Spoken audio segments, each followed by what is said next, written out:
पूरे 10 लाख क्षण पर्व में हमें कुछ मिला ही नहीं है, सब दिया ही दिया है, क्योंकि धर्म है। क्रोध में आया, हमने क्षमा किया, क्षमा किया हमने, क्षमा मांगनी नहीं, क्षमा दी थी तुमने। पहले दिन मैंने प्रश्न कहा था, उत्तम क्षमा धर्म में क्षमा मांगी नहीं जाती है, क्षमा की जाती है। पूरी पूजा पढ़ लीजिए, पूरी पूजा में एक भी पंक्ति नहीं है जिसमें क्षमा मांगने की बात लिखी हो। पूरी पूजा की बात में क्षमा करने की बात लिखी है। उत्तम क्षमा करो, दुर्जन पे, क्रूर पे, कुमार रत्नों पे, घर से निकाले, तन बिदारे, कुछ भी करे, क्षमा दान दो, अभय दान दो, लेना कुछ है ही नहीं। मान में भी यही आया, मान छोड़ो, मायाचारी छोड़ो। अरे मान छोड़ने से हमें क्या मिलने वाला? सामने वाले की जिंदगी बचेगी। मार दो धर्म से, हार जाओ धर्म। छल कपट दूसरों को फंसाने के लिए था, उन्होंने कहा नहीं छोड़ो, छल कपट छोड़ो। स्वस्थ धर्म में उन्होंने कहा लोभ छोड़ो, ये सारी चीजें बाहरी हैं। पूरी चीजों में, पूरे धर्मों में सब दिया ही दिया जा रहा है, छोड़ा ही छोड़ा जा रहा है। चाहे वो संयम का दिन आया हो, चाहे वो तप का दिन आया हो, चाहे वो त्याग का दिन आया हो।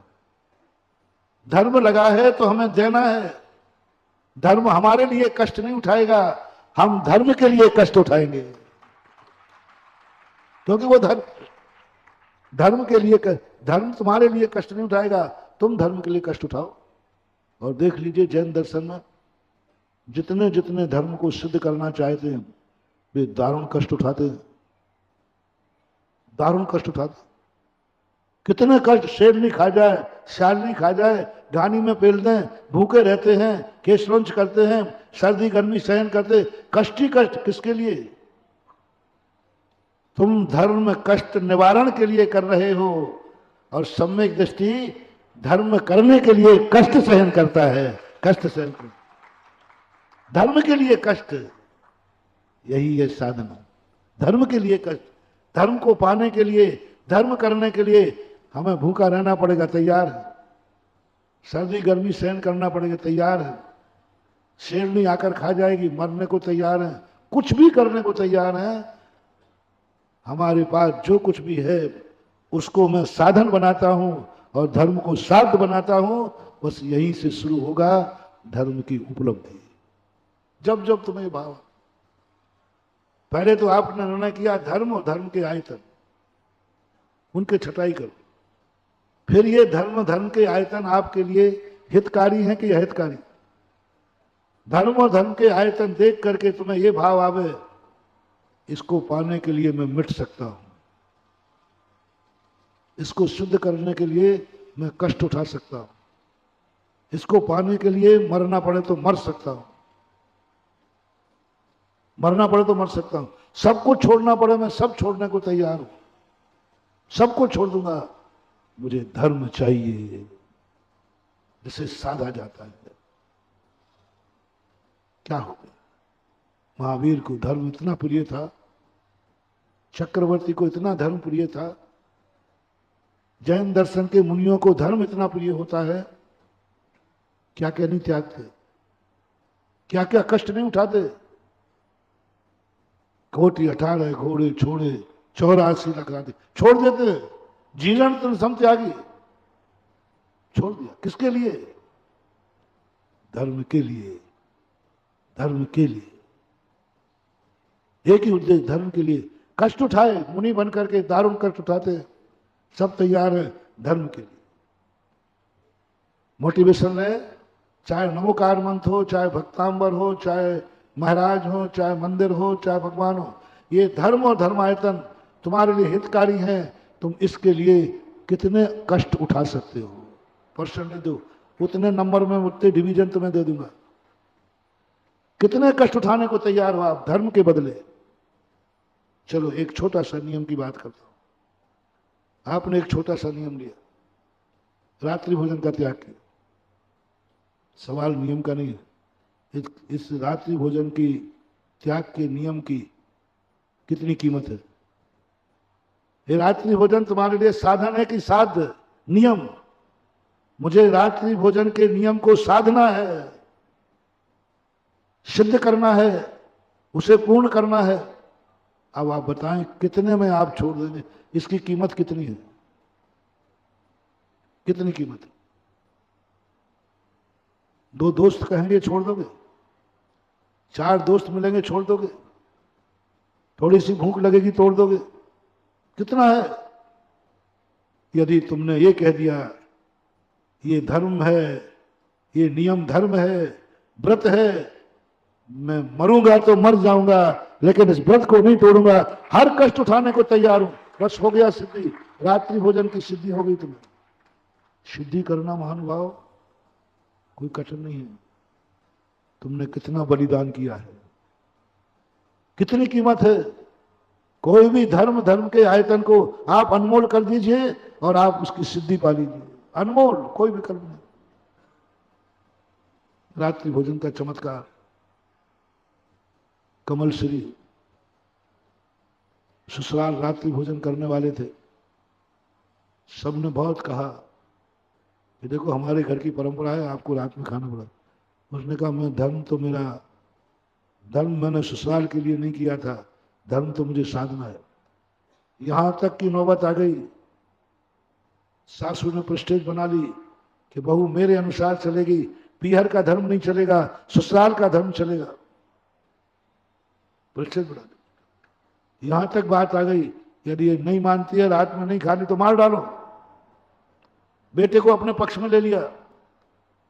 बेटे ने कहा जोरू का गुलाम, तेरी पत्नी तेरा धर्म यहां का नहीं मानती, पीहर का मानती। लड़का मां के कहने में आ गया और दोनों ने प्लानिंग बनाई, निपटा दो इसको, बहुत समझाया। और जब समझ गई उन्होंने कहा चाहे आप मारो चाहे मार डालो, त्याग करना त्याग करो, परित्याग करना जो करना हो करो, धर्म मेरे लिए रात्रि भोजन मेरा नियम अनमोल है, इसके लिए मैं कुछ भी कष्ट उठाने को तैयार। देखो मैं घर से निकाल दूंगा, रात्रि भोजन के लिए निकालोगे ना, मैं इस त्याग के लिए घर से निकल जाना पसंद करूंगी। तुम फिर मार दिए जाओगे, मैं मरना पसंद, कुछ भी कष्ट हो दुनिया का, मैं इस नियम के लिए सब कुछ बलिदान करने को तैयार हूं। अंत में निर्णय हो ही गया। पति ने काला नाग लाके रख दिया, कोबरा का। वैसे मारेंगे तो मर्डर का केस जाएगा, जन्मदिन के दिन रत्नों के बहाने एक नाग लाके रख दिया। कुछ नहीं बंदूक, ना कोई उसने माला फेरी, ना उस समय नमोकार मन पड़ा। उस समय तो जन्मदिन का समय था। मैं देख तुझे कैसा हार लाया हूं, इसको निकाल ले ले। उसे मन में कोई भाव नहीं था, कोई नमोकार मन नहीं जपा। उस समय तो पति के प्रेम में डूबी हुई थी, उसने हाथ डाल दिया। लेकिन वो सांप रखा किस लिए गया था? ये रात्रि भोजन नहीं छोड़ रही है, रात्रि भोजन का जो नियम नहीं तोड़ रही है, इसलिए इससे सांप को कटवाया जाए। रात्रि भोजन नहीं तोड़ रही है और उसका नियम था कि मरना है तो मर जाएंगे, क्या फर्क पड़ता है, लेकिन रात्रि भोजन का नियम नहीं टूटेगा। बस चमत्कार, हंडे में से नाग निकाला, क्या हो गया? कौन सी सिद्धि की, कौन सी तपस्या की, कौन सा मंत्र जपा? कुछ नहीं मंत्र, मात्र एक नियम को उसने अनमोल कर दिया। रात्रि भोजन को जिंदगी का जीने का साधन नहीं बनाया, रात्रि भोजन के लिए मरने के लिए तैयार हो गए। एक व्यक्ति उसने साधन बनाया, मैं जिंदा रहूं रात्रि भोजन के कारण से, और एक कहता है कि मुझे रात्रि भोजन तोड़ने में मरना पड़े तो मरने को तैयार हूं, बस अनमोल कर दो। कितना दिया तुमने व्रत के लिए, कितना तुमने धर्म के लिए बलिदान है। जो जो तुम्हारे धर्म है, तुम पूजा करते हो, कौन सी पूजा अच्छी कौन सी बुरी, मुझे इससे कोई लेना देना नहीं। 100 पूजाएं करो तो कोई फर्क नहीं पड़ता, और एक करो तो कोई फर्क नहीं पड़ता। बताओ, पूजा धर्म है, धर्म की क्रिया है,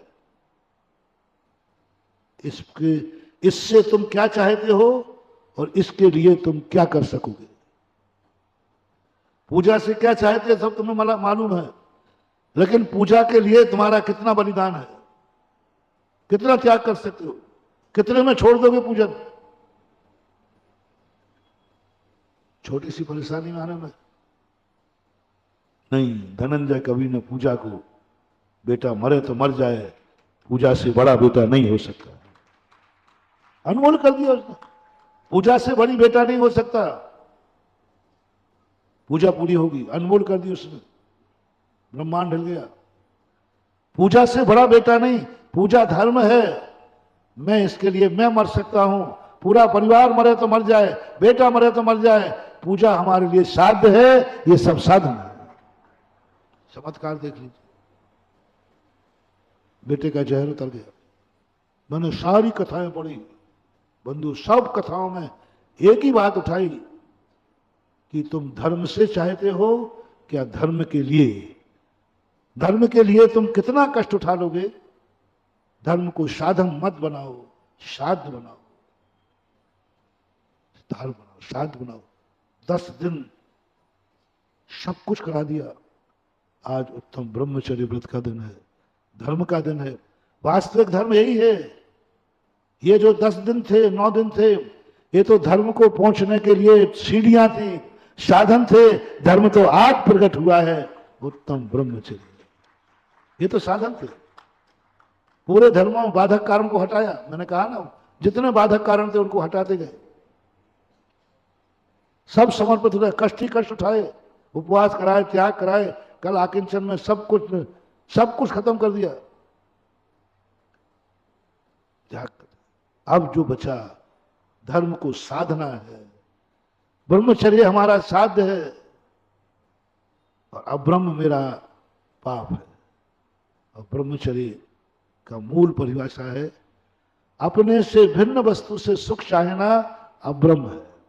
परिभाषा बनाए, अपने से भिन्न कोई भी वस्तु, धन हो, दौलत हो, भगवान हो, महावीर हो, महाराज हो, नमोकार मंत्र, जो जो हमसे भिन्न है उससे सुख की कल्पना करना अब्रह्म है।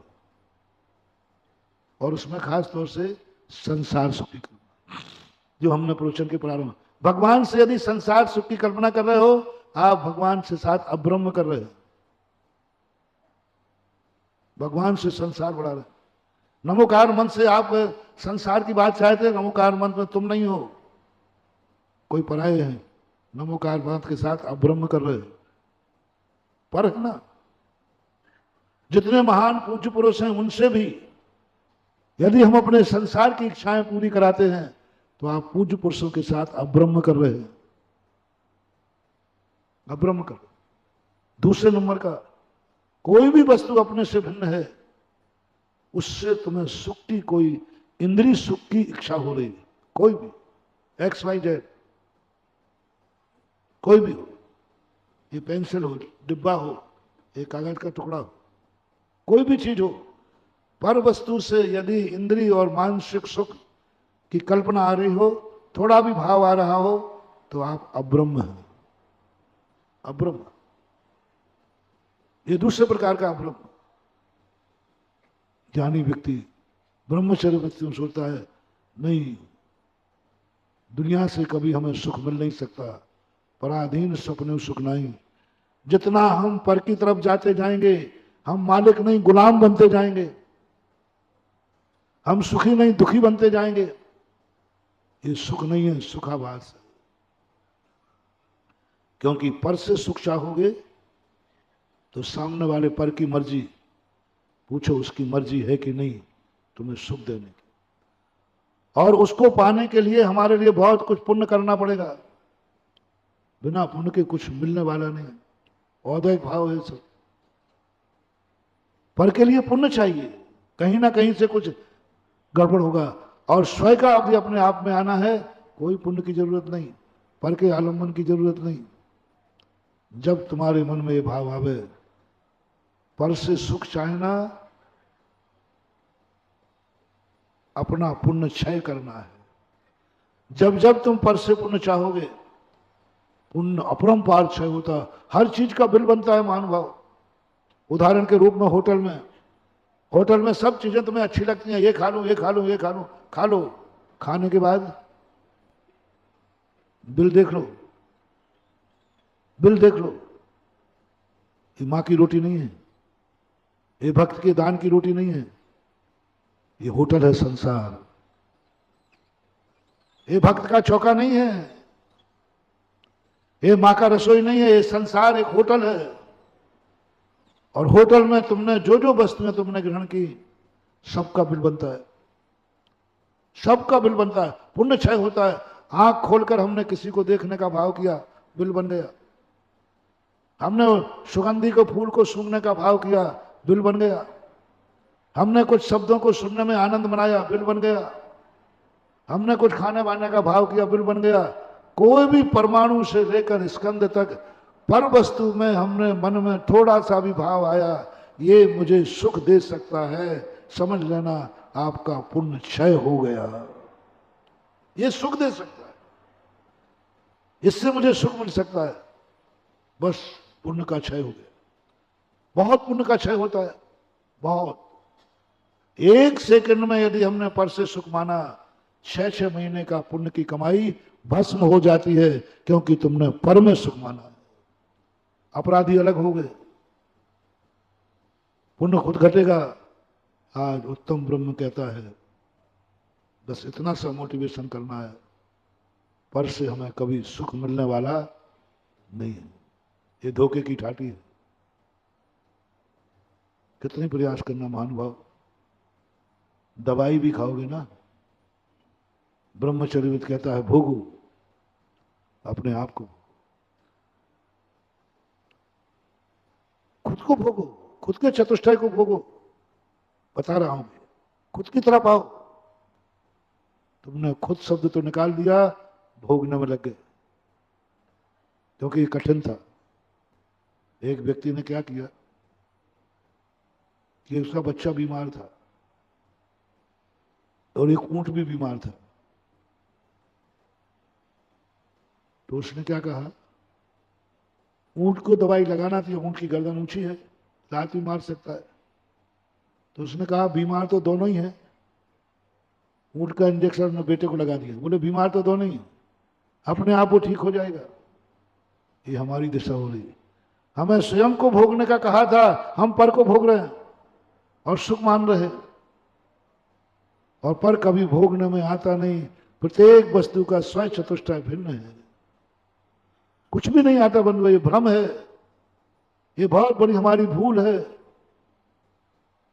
तुम्हें जब ऐसा परिणाम आ जाए, सुख हो या दुख, जो भी मिलेगा मेरे अंदर से मिलेगा। कोई मुझे दुखी नहीं कर सकता, कोई मुझे सुखी नहीं कर सकता। सुखी होऊंगा तो मैं अपने अंदर से होऊंगा। समझ लेना आप ब्रह्मचर्य व्रत की भूमिका में उतर गए। जब भी भाव आवे, उपादान दृष्टि ब्रह्मचर्य है, निमित्त दृष्टि अब्रह्म है। निमित्त दृष्टि अब्रह्म है, उपादान दृष्टि ब्रह्म है। हर चीज में उपादान, मैं हूं, सुखी हूं तो मैं हूं, दुखी हूं तो मैं हूं, मेरे पास सब कुछ है। स्वयं चतुष्टय मेरा बैठा हुआ है। मैं अपने द्रव्य को भोगूंगा, पर द्रव्य को नहीं। पर द्रव्य को, स्वयं द्रव्य भी तुम हो, नहीं होते तो बात लगती। पर द्रव्य भी है, तुम स्वयं को छोड़कर पर को भोग रहे हो। स्वयं को छोड़कर पर को भोग रहे हो। उसकी ऐसी दशा होती है। 2 बैल हैं किसान के पास, एक बैल उद्दंड है, वो अपनी घास डाली उस पर तो पैर रख देता है, खाते ही नहीं, दूसरे के बैल की पड़ी हुई घास को खाता है। मालूम पर किसान उसको क्या करता है, उसके नाक में नथ डाल देता है और इतना टाइट बांधता है, इतना टाइट बांध देता है कि फिर वो स्वयं की भी घास नहीं खा पाता। स्वयं की, यही आज तक अपन लोगों का हुआ। अपने पास घास थी, अपने पास भोजन था, अपने पास स्वचतुष्टय था, इसको तो हमने ठुकरा दिया, इसको तो पैरों से रौंद दिया, इसकी तो उपेक्षा कर दी और पर चतुष्टय को भोगने का भाव किया, पर वस्तु को चाहने का भाव किया, पर की वस्तु को खाकर सुखी होने का भाव किया। कर्म ने कहा इस उद्दंड को ऐसा बांधो, जो पर की वस्तु भोगता है, जो पर वस्तु को सुख मानता है, कर्म उसे इतना टाइट कर देता है, इतना टाइट कर देता है कि वो स्वयं को भी भोगने लायक नहीं रहता, ऐसी योनियों में पटक देता है। जैसे किसान ने उसको ऐसा बांध दिया, अब तू स्वयं का भी नहीं खा सकता, क्योंकि उसने पर की घास खाने का भाव किया, अब्रह्म कर लिया। तो कर्म क्या कहता है? अभी ये मनुष्य है, अभी ये शिवरार्थी है, अभी तुम मनुष्य हो, जैन हो, शिवरार्थी हो, 10 लाक्षण पर्व है, तुम्हारा खुद का चतुष्टय भरा पड़ा है, आनंद हो नहीं, तुम्हें स्वयं में आनंद आ ही नहीं रहा, आत्मा की उपेक्षा कर रहे हो, आत्मा के स्व चतुष्टय को पैरों से कुचल रहे हो, अपनी नेत्रों की इंद्रियों का प्रयोग अपने आत्मा के हित में नहीं कर रहे हो, जो जो तुम्हें मिला उसमें कुछ भी आत्मा का हित नहीं कर रहे हो, आत्मा की खबर ही नहीं, 24 घंटे में एक बार भी खबर नहीं ले रहा है। 24 घंटे मन पर के लिए, मन पर की बातें सोच रहा है, स्वयं की कभी सोचता ही नहीं, स्वयं के संबंध में सोचा ही नहीं, हमेशा ये मन पर की सोच रहा है। आंखें कभी अपनी बात देखते नहीं, सब पर को देख रहे हैं, कान सब 5 इंद्रियां देख लो पर की तरफ लगे हैं। कर्म कहता है अरे दुष्ट, तेरे पास जो कुछ भी है सब पर के लिए, मन में तू पर की बातें सोच रहा है, पर में सुख खोज रहा है, तेरे पास कोई कम सुख है क्या? नहीं, उद्दंड बैठ है ना। तो कर्म कहता है इसको ऐसी पर्याय में डाल दो जहां ये आत्मा की बात सुन भी ना सके, सोच भी ना सके, असंगी बना दो। जिन्होंने 24 घंटे इस मन को अब्रह्म में लगाया, पर के लिए मैंने पहले ही सोचा, पर वस्तु का भोगना, पर वस्तु को सोचना, पर वस्तु को देखना, पर वस्तु को ग्रहण करना, ये सब अब्रह्म है। और तुमने 24 घंटे पर वस्तु को भोगा, मन में सोचा, कर्म ने कहा इसको इतना टाइट कर दो कि ये सोचने लायक ही नहीं रहे, असंगी बना दिया। जिन्होंने 24 घंटे अपने मन में अब्रह्म पाला है, पर के संबंध में सोचा है, ये सावधान, ये मन तुम्हारे हाथ से चला जाएगा, असंगी हो जाओगे। पंच इंद्रियों का उपयोग तुमने मात्र पर पदार्थों को भोगने में किया, जिससे स्वयं की सिद्धि होती थी वो नहीं किया, स्वाध्याय नहीं किया, जीवों को देखकर नहीं चले जिसमें अपना कल्याण होना था, नहीं, पर को भोगने में लगा दिया। 3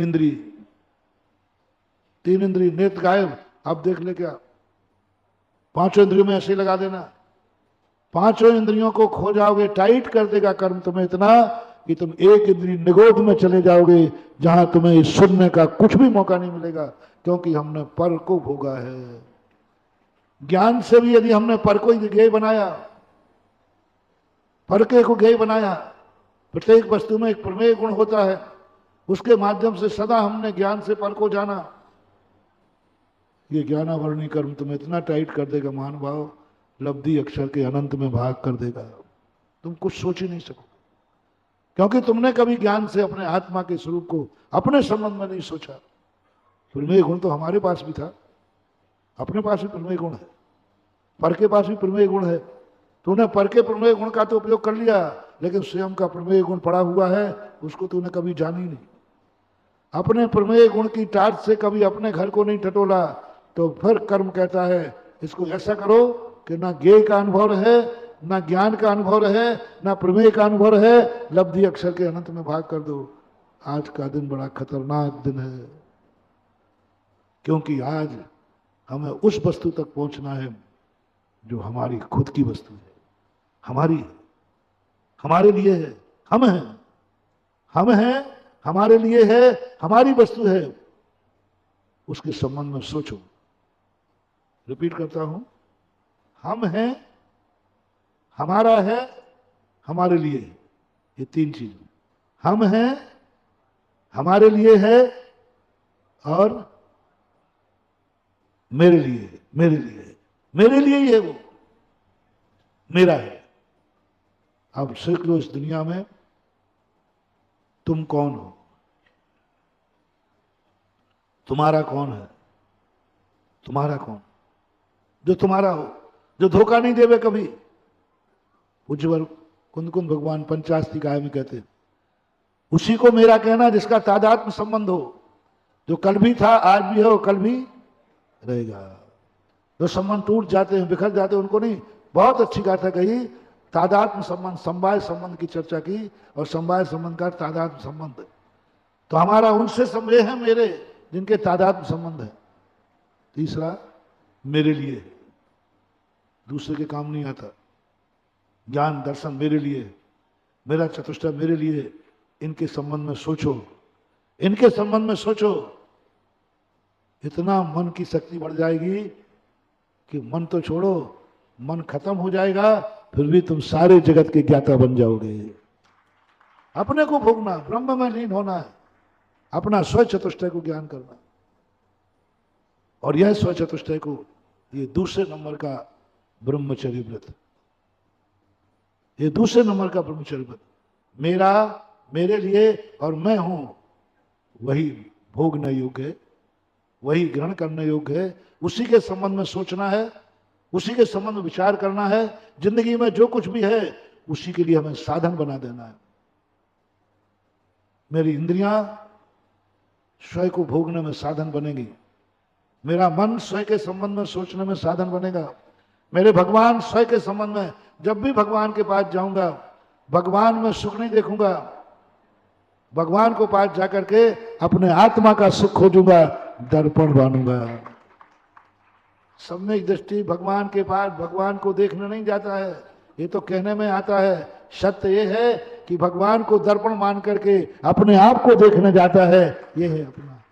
जब सम्यक दृष्टि भगवान का दर्शन कर रहा है, उत्तम ब्रह्मचर्य व्रत का पालन कर रहा है, दूसरे नंबर का ब्रह्मचर्य व्रत, उत्तम ब्रह्मचर्य व्रत। क्योंकि देख रहा है भगवान को, सुख पा रहा है, अपनी आत्मा, अपनी आत्मा का अनुभव कर रहा है, अपनी आत्मा का भोग रहा है। भगवान तो दर्पण बन के बैठ गए। जब तुम्हारे सामने कोई दर्पण होता है, सच बताओ, दर्पण को देखते समय दर्पण का आनंद आता है कि अपने चेहरे का? दर्पण को दुख आता है कि अपने गंदा चेहरा है तो गंदे का? देख रहा है दर्पण, आनंद आ रहा है अपने चेहरे का, अपने चेहरे का। मैं सुंदर हूं, मेरा तिलक ठीक लगा है, मेरे आभूषण ठीक है। और देख कहां रहा है? देख रहा है दर्पण को, आनंद आ रहा है अपने चेहरे का। यही तो सम्यक दृष्टि के मंदिर की पूजन की विधि है। देख रहा है भगवान को, आनंद ले रहा है अपने आत्मा का। कौन कहता है पूजा पर की क्रिया है? मूर्ख लोग कहते हैं, अज्ञानी कहते हैं, मिथ्या दृष्टियों को लगता है ये पूजा पर की क्रिया है। पूजा भगवान की क्रिया, पर की क्रिया है, ये है। कितना ज्यादा, मैंने जयपुर में 96 में कहा था, उन्हें कौन कहता है जैन दर्शन में कोई पर की क्रिया है? बड़े भगवान की पूजा करना, उनका गुणानुवाद करना, उनकी भक्ति करना, ये पर नहीं तो क्या? हमने कहा मूर्खों, जैन दर्शन में पूजा है ही नहीं। जैन दर्शन में कहीं पूजा नाम की चीज ही नहीं है, ही नहीं कहीं पूजा। ये तो कहने में आता है। जैन दर्शन की जितनी भी नैमित्तिक क्रियाएं हैं सब पूज्य बनने की है, पूजा की नहीं है। अर्थ क्रिया क्या है पूजा की? पूजा का अभिप्राय क्या है? भगवान की प्रशंसा करना कि स्वयं पूज्य बनना? नमस्कार हम भगवान के गुणों को कर रहे हैं कि गुणों को अपने अंदर प्रकट कर रहे हैं? वंदे तद्गुण, कहने में आ रहा है मैं भगवान को नमस्कार कर रहा हूं। सत्य यह है मैं अपने गुणों को प्राप्त कर रहा हूं। कहने में आ रहा है कि हम जले हुए दीपक के पास जा रहे हैं, नहीं, हम उस दीपक की प्रशंसा नहीं कर रहे हैं, हम अपने खुद के दीपक को जला रहे हैं। क्या पूज्य बनना भी पर की क्रिया है? पूजा करना तो पर की क्रिया है, ठीक है, लेकिन पूज्य बनना भी पर की क्रिया है क्या? तो हम मंदिर पूज्य बनने जाते हैं। अब पूज्य बनने के लिए मुझे पूजा करना पड़ती है तो वो भी हमारे स्वयं के लिए ही है, क्योंकि पूज्य बनाती है मुझे भगवान के साथ। पूज्य बनने जा रहा, दर्पण के समान आत्मा का सुख, सम्यक दृष्टि कितने पर पदार्थों के बीच में रहे, वो स्वयं को ही भोगता है। लोग भगवान के दर्शन करते करते उसने अपने स्वस्वरूप को देख लिया। कुंद कुंद भगवान ने प्रवचन साल में यही बात कही। कहने में आया तू अरहंत भगवान के द्रव्य गुण पर्यायों से जान। अरे मन के ये तो पर है, हम आत्मा का सुख चाहने गए थे, बोले तू इनको जान। और जैसे तू इनको जानेगा तुरंत ऐसा ही अपने स्वरूप को मान लेना, भगवान गायब हो जाएगा और तू भगवान बन जाएगा। पर को देखते हुए स्वयं का आनंद देखना पर को है, आनंद स्वयं में आना चाहिए। माला फेरते समय यही आ रहा है। गुरुओं को हार देते समय सम्यक दृष्टि महाराज को हार नहीं देता है, देते ही नहीं है। कहाँ गए थे? बोले आहार देने। बोले पर की क्रिया? नहीं, मैं पर की क्रिया करने नहीं गया था, मैं तो स्वयं आहार सीखने गया था कि कल मुझे भी लेना है। वंदे तद्गुण, मुझे भी कर लेना। उसके मन में अनुभव आता है यही दशा मेरी होगी, तो अपने लिए किसी चीज को सीखना कोई ब्रह्मचर्य व्रत है। किसी भी वस्तु को देख करके अपने स्व चतुष्टय की स्मृति हो जाना, यह है ब्रह्म। और किसी भी वस्तु को देख करके उसमें सुख की कल्पना करने लग जाना, यह है अब्रह्म। तीसरे नंबर का ब्रह्मचर्य व्रत जो व्यवहारिक है, फार्मूला यही चलेगा, स्वयं और पर का, स्वयं और पर का। तीसरे नंबर का ब्रह्मचर्य व्रत जो स्त्री पुरुष से संबंध रखता है, पर स्त्री पर पुरुष, तुम्हारे लिए 3 में से 2 बने तो बहुत अच्छा है। अभ्यास करना, अपने आप को खोजने का अभ्यास करना, अपने आप के खुद के भोक्ता बनना, स्वयं को ही भोग बना लेना। आप बनावे आप ही खावे, खावत ना ही अगावे। स्वयं को भोगो, कितना भोगना है। भोगते तो हमारा गुण है, पर को नहीं, स्वयं को। और मैंने विधि बता दी, कितने निमित्तों के बीच में जाना, तुम तुरंत सोचना इसमें मेरा हित किस लिए है, मेरे लिए कितना काम का है, मेरा किसमें कल्याण है, मेरी पवित्रता किसमें है, मेरा आनंद किसमें है। तीसरे नंबर का जो सभी को मालूम है, व्यवहारिक ब्रह्मचर्य व्रत। पहला ब्रह्मचर्य व्रत, हम इंद्रियों से हम एक दूसरे के प्रति सुख की कल्पना कर रहे हैं, वो सुख है ही नहीं। क्योंकि कर्म पर्व से शांत दुख रंतोदय, पाप बीजे सुखे नास्ता, श्रद्धाना कांक्षण स्मृता। निकांक्षित अंग में सम्यक दृष्टि को कह दिया। कोई हम वृत्ति की बात नहीं कर रहे हैं, मुनि महाराज की बात नहीं कर रहे हैं, अविरत सम्यक दृष्टि का निकांक्षित अंग। लोग कहते हैं हमें तो क्या है, हम तो अविरति हैं। लोग बड़े कहते हैं महाराज जी हम तो अविरति हैं, क्या करना हमें, हम तो खूब भोगे, परिस्थिति भोगे, वेश्या भोगे, पाप भोगे, दुनिया भोगे। चारित मोह बस लेस न संयम पे सुरनाथ जजे। हाँ, ऐसे कहने वाले आपके जैनियों में अध्यात्म की सम्यक दृष्टि व्यसनों का त्यागी नहीं होता, क्योंकि चारित मोह बस लेस न संयम। वो 7 व्यसन करे तो भी सम्यक दृष्टि है, क्योंकि अविरति है। अविरति है, नहीं मानू। कुलाचार भी कोई चीज है, राष्ट्रीयाचार भी कोई चीज है, समाज का आचार भी कोई चीज है, लोक भी कोई चीज है। भले तुम वृत्ति नहीं हो, लेकिन लोक के विरुद्ध नहीं चल सकते। रावण भली धर्मात्म वृत्ति नहीं था, लेकिन लोक के विरुद्ध चला तो दशहरा मैदान में जल रहा। तुम चारित्र की आड़ में लेकर के क्या क्या पाप करना चाहते हो। राष्ट्रीयाचार भी है, राज्य विरुद्धादि राज्यक्रम। तुम वह कार्य नहीं कर सकते हो कि तुम राज्य के विरुद्ध चल जाओ। राज्य ने यदि कानून बना दिया कि यह तुम नहीं कर सकते हो, यदि तुम करते हो तो तुम अब्रह्म हो राज्य की दृष्टि में, और राजा तुम्हें दंडित करेगा, क्योंकि तुम्हारे राजा के विरुद्ध चले हो। समाज का भी विरुद्ध चलोगे, भले तुम धर्मात्मा नहीं हो, लेकिन समाज जिसे पाप मानती है, समाज जिसे बुरा मानता है, उस कार्य करोगे तो समाज से दंडित किए जाओगे। अब धर्म की दृष्टि से विरुद्ध है, वो तो दंड है ही। तो हमें इतनी सारी चीजें छूटना है। क्या राजा की तरफ से छूट है, कानून की तरफ से छूट है अविरति को? अरे अविरति तो छोड़ो, मिथ्या दृष्टि को, मिथ्या दृष्टि छोड़ो, पापी से पापी को, कि वह दूसरे की स्त्री का अपहरण कर सकता है। नहीं, धर्मात्माओं के लिए तो ठीक है, धर्मात्माओं के लिए पापी को, धर्मात्माओं के लिए मना है, पापियों को नहीं। पापी तो उठा सकता है दूसरे की स्त्री, पापी को कोई सजा नहीं। सजा देते समय इसने दूसरे की स्त्री का अपहरण किया था, तो अदालत पूछेगी बोलो ये त्यागी वृत्ति था या पापी था? यदि ये पापी था तो छूट है। ऐसा कानून है क्या? नहीं। तो सबसे पहले कानून का ब्रह्मचर्य व्रत पालो, राजा का ब्रह्मचर्य व्रत पालो, राजधर्म पालो। राजा जिस चीज का निषेध करता है उस चीज के तुम त्यागी हो या नहीं, तुम व्रत लिए हो या नहीं, इससे कोई ताल्लुक नहीं है। एक राज्य व्रत होता है जो लिया नहीं जाता, राजा की तरफ से दिया जाता है। राजव्रत नाम का कोई लिखा नहीं शास्त्र में कि राजा के नाम, राजा का व्रत नहीं, राजा व्रत देता है, टेक टू ऑर्डर। और जो राजा के दिए हुए कानून के व्रत का पालन नहीं कर सकता, वो समाज और धर्म के व्रत के पालन करने का अधिकारी नहीं। पहले देखो वृद्ध राज्यातिक्रम, राजा ने किन किन चीजों का निषेध किया है, राज की दृष्टि में क्या क्या अपराध है, उन अपराधों का मैं त्याग करता हूं क्योंकि ये राजा के विरुद्ध है, कानून के विरुद्ध है। पहला धर्म करना चाहिए जो राज धर्म के विरुद्ध है, पहला धर्म राजा के विरुद्ध है, जिसको करने से हमारे लिए सजा हो सकती है, जिस करने से हमारा ऐसा पाप, ऐसा ब्रह्म का त्याग करो। कानून से देखो, कौन से देश में कानून में इस प्रकार के अब्रह्म की छूट?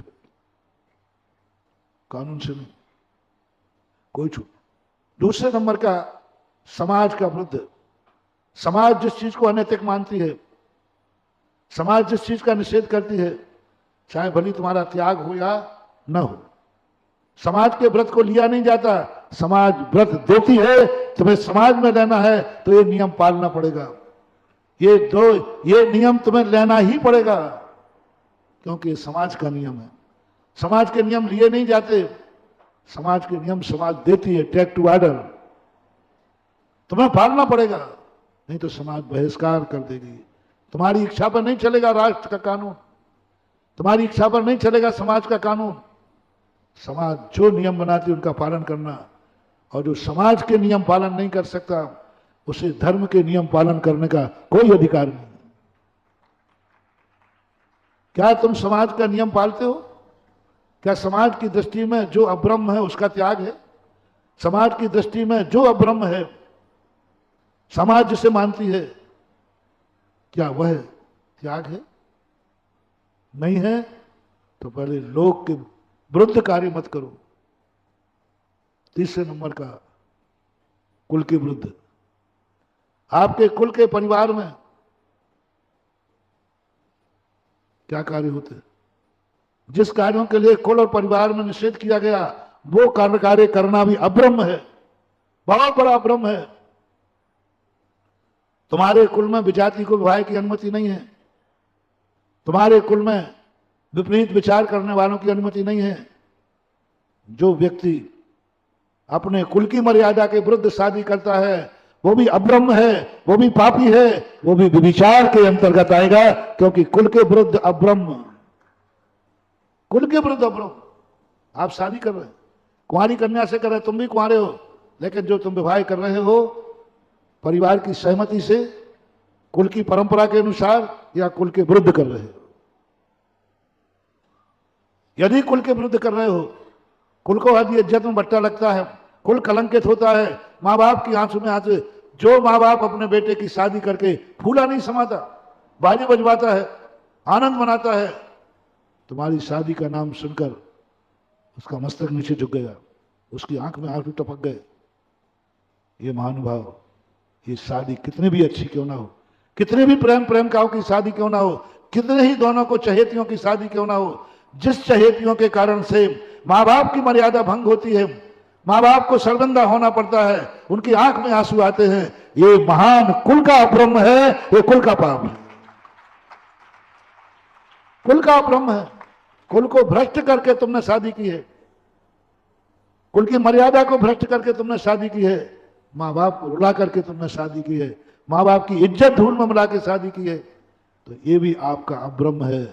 ये अब्रह्म पहले, ये कुल का आप ब्रह्मचर्य व्रत पालो, फिर धर्म के ब्रह्मचर्य के अधिकारी हो गए। कुल से तो भ्रष्ट हो गए। कुलाचार, पूज्य अर्जुन सेन स्वामी महापुराण में उन्होंने सबसे पहले मेरा कुलाचार बताओ तुम्हारा क्या है, तुम्हारे कुल में कौन सी बच्चे बच्ची से शादी करने की छूट है, किससे विवाह कर सकते हो? कुल की मर्यादा है, मानव जाति की मर्यादा, मानव जाति का ब्रह्मचर्य व्रत, ये तो कुल का हुआ। सारे महानुभावों से कहना है आज के दिन, पहले राष्ट्र का ब्रह्मचर्य व्रत पालन करने का नियम लो, फिर समाज का ब्रह्मचर्य व्रत पालन करने का नियम लो, फिर कुल का ब्रह्मचर्य व्रत पालन करने का लो। मैं उसी कन्या से, उसी लड़के से शादी करूंगा जो हमारी कुल की मर्यादा की लाभ बचाएगा, इज्जत बचाएगा और हमारी कुल को, ये ब्रह्मचर्य व्रत। तीसरा, मानव जाति का व्रत, मानव जाति का ब्रह्मचर्य व्रत। मानव जाति का ब्रह्मचर्य व्रत नियम है कि बहन से शादी नहीं कर सकते, मां से शादी नहीं कर सकते, बिटिया से शादी नहीं कर सकते, रिश्तेदारी में शादी नहीं कर सकते, एक कुल में नहीं कर सकते। ये मानव जाति का ब्रह्मचर्य व्रत है, पशुओं का नहीं। पशुओं में ये ब्रह्मचर्य व्रत नहीं होता। वहां मां बाप भाई बहन नहीं होते, वहां बाप बेटी से करता है, बेटा माँ से करता है, कुछ भी करता है। पशुओं को देखते हैं, वहां कोई माँ बाप बहन कुल की कोई मर्यादा नहीं होती। मात्र एक संसार में मानव जाति है जिसमें यह व्यवस्था है कि भाई बहन से शादी नहीं करेगा, बेटा मां से सब विचार नहीं करेगा, बाप बेटी से भी विचार नहीं करेगा। ये किसकी व्यवस्था है? मानव जाति की, समाज की नहीं, मानव जाति की व्यवस्था है। बोलो विश्व में ऐसी कौन सी मानव जाति, कोई आदिम आदिवासी हो तो बताना, जिसमें बाप बेटी से शादी कर सकता है? बैलेट पूछ रहा हूं, 2 नंबर की बात नहीं कर रहा हूं, 2 नंबर की बात नहीं कर रहा हूं। 1 नंबर में विश्व में बताओ। भारत देश तो ठीक है, धर्म प्रधान देश है, तो यहां तो बहुत सारी रूढ़ियां चलती हैं। मानव जाति का उसूल देखो, विश्व में ऐसा कौन सा देश है जहां बाप बेटिया से शादी कर सकता है और बेटी बाप से शादी? बैलेट बोलो, हमें पता नहीं। आप लोग नेट देखते हो मनोज बाबू, आप लोग तो देखते रहते हो। है कोई देश, कोई वैज्ञानिक, कोई आधुनिक, कोई आदिवासी, कोई आदिवासी, कोई? ये मानव जाति का ब्रह्मचर्य व्रत है। स्त्री है करना, बिटिया स्त्री है, बाप पुरुष है, लेकिन मानव जाति का ब्रह्मचर्य व्रत है। बाप बेटी पर बुरी दृष्टि नहीं डालेगा और बिटिया बाप पर बुरी दृष्टि नहीं डालेगा। ये मानव जाति का ब्रह्मचर्य व्रत है। पहले इस ब्रह्मचर्य व्रत का पालन कीजिए। सारे रिश्तेदारों का, सब रिश्तेदारों को मना किया गया है कि नहीं, बहन है, भाई है, बराबर उम्र के हो, लेकिन मानव जाति कहती है, कर्म भूमि कहती है कि तुम दोनों जवान हो, एक उम्र के हो, लेकिन भाई बहन एक दूसरे के ऊपर बुरी दृष्टि नहीं कर सकते। ये भाई बहन का ब्रह्मचर्य व्रत है, मानव जाति का। इस ब्रह्मचर्य व्रत को पहले पालन करो। और भी रिश्तेदारी में हम उम्र वाले तो हो सकते हैं रिश्तेदारी में, लेकिन कौन है, कौन है? बोले एक ही गोत्र का है, मानव जाति कहते नहीं होगी शादी। अरे गोत्र से क्या लेना देना? वो लड़की है, लड़का है, लड़का लड़की के मेल का नाम शादी है, लड़का लड़की मेल का नाम विवाह है। नहीं, मानव जाति कहती है लड़का लड़की यदि एक गोत्र के हैं तो ये अब्रह्म है, पाप है, बहुत बड़ा दोष है। विपरीत कुल थे, एक कुल में नहीं है। अभी परंपरा है कि नहीं? गंगवाल गंगवाल में नहीं करेगा, बाकलीवाल बाकलीवाल में नहीं करेगा। ये किसका व्रत है? ये मानव जाति का व्रत है। ये ब्रह्मचर्य व्रत पालो। और यह ब्रह्मचर्य व्रत 3 नंबर का कहा था। अब 4 नंबर का व्रत है ब्रह्मचर्य व्रत। जैसे लोग व्यवहार में कहते हैं कि तुमने जो शादी ब्याह किया है, बस पहले इतने कानून से मान्यता करके, समाज से मान्यता लेकर, कुल से मान्यता लेकर, मानव जाति की मान्यता लेकर, फिर 5वें नंबर का विवाह तुम कर सकते हो। ये 4 मान्यताएं मिली। 4 से पहले एमएससी सर्टिफिकेट लो। ऐसे ही नहीं है कि जिस चाय के साथ फेरे फोरो और मस्त रहो। जानवर नहीं हो रहे, मनुष्य हो। जानवर नहीं हो कि जहां चाहे मुंह मार दो। जानवर नहीं हो कि जहां चाहे तुम अपनी इंद्रियों की पूर्ति कर लो। जानवर नहीं हो कि अपने आप में भोग विलासिता में लीन हो जाओ। मानव हो, मानव की तरीके से रहना पड़ेगा। ये 4 पहले एमएससी चाहिए। ये 4 एमएससी मिलने के बाद फिर अब एक सामाजिक ब्रह्मचर्य व्रत आता है कि जिसके साथ ये 4 एमएससी मिलने के बाद यदि तुम्हें शादी करने की अनुमति है तो शादी करने के दिन ही नियम लेना पड़ेगा कि मैं इस स्त्री इस पुरुष को छोड़कर संसार की समस्त स्त्रियों पुरुषों को माता बहन सुता पहचानो। ये धर्म का व्रत है, ये व्यवहार धर्म का व्रत है, ये व्यवहार धर्म का ब्रह्मचर्य व्रत है, व्यवहार धर्म का शुदार संतोष व्रत। हम शादी कर रहे हैं, बस हमारा अब्रह्म इसी तक सीमित रहेगा। संसार की जितनी नारियां हैं वे माता, बहन और पुत्री के समान है, पुत्री के समान है। ये व्रत है धर्म का, सुधार, संतोष, व्रत, समस्त त्याग कर दिया, कुछ नहीं, सीमित कर दिया, व्यवहार धर्म। अब अंत में आता है निश्चय धर्म। निश्चय की तरफ बढ़ने के लिए बैलेट है तुम्हारी स्त्री, बैलेट है तुम्हारा पति, कोई दोष नहीं, सबसे एनओसी मिली हुई है। नहीं, पर्व के दिनों में हम स्त्री के प्रति भी संयम रखेंगे।